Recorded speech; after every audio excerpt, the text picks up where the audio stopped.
Here we go. RFK Jr. working with a group that wants to stop IVF. Man, this guy's traded in every moral he once told us he stood for. Put it up for a mass.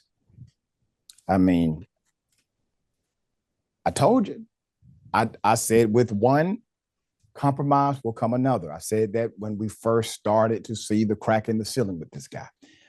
RFK Jr., who Trump previously said will have a, quote, big role in healthcare, recently appeared in an ad urging people to support Trump. This ad, CatholicVote, RFK Jr. was helping a group that works to oppose IVF, which it labeled evil and immoral.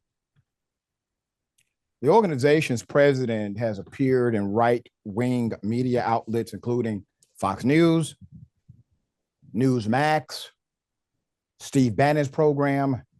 The group also posts media content that attacks Democrats and IVF. The organization works to end IVF. It has a supposed explainer page on its website that criticizes IVF as unethical. It displays this explanation on their site, and you can read that in its entirety there, but it says, at first glance, IVF seems innocuous, simply a procedure to help parents conceive a child. However, morality and ethics of the procedure begin before the embryos are created.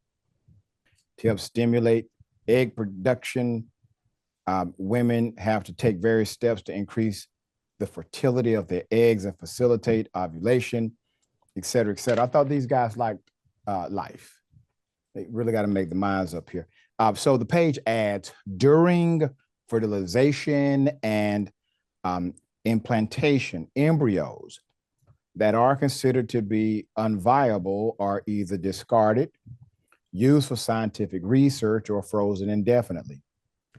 These standard practices violate the dignity of the human person whose life begins at conception. The group then urges readers to reconsider IVF. CatholicVote also shares numerous anti-IVF materials on its website, including Catholic women who struggled with infertility for years.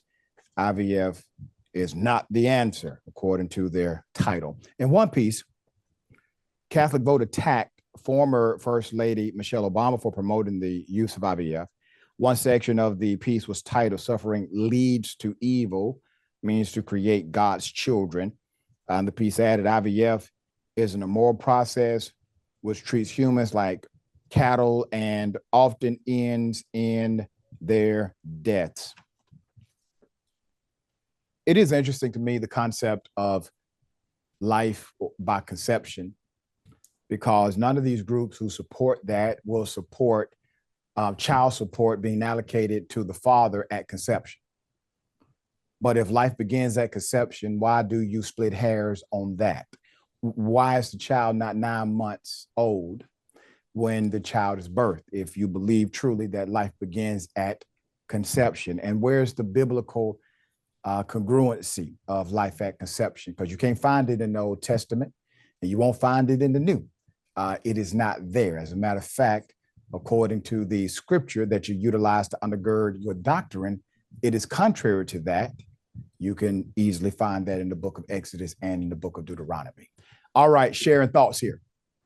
I can't get the time back that I was not permitted to be in the HOV lane while pregnant, and somebody owes me 9 months of child support. So, you know, please stay out of my womb, please. Yeah. Asking for a friend. That's it. That's all.